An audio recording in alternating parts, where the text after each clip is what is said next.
जब गुवाहाटी में आसाम केर लागे डांगर सिटी रे सबे बोले जाबे शॉपिंग करे ले घुरी आसाम देशे हमদের आसाम देशे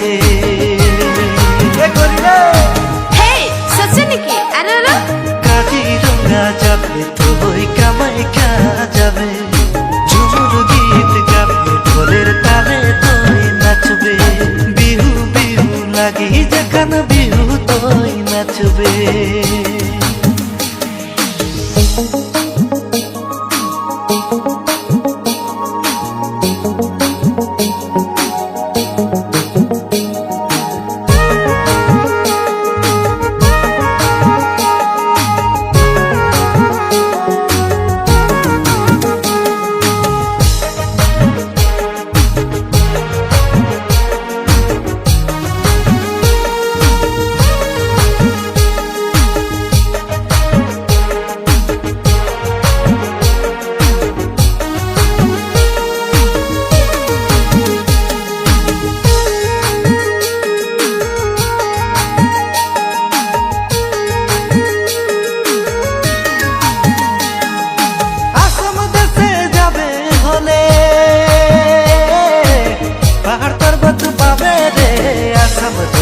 जाबे होले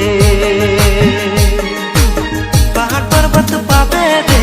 ओहे झीना झरना पानी संगे तोई खेलाबे रे हाय आसाम देश घुराबे।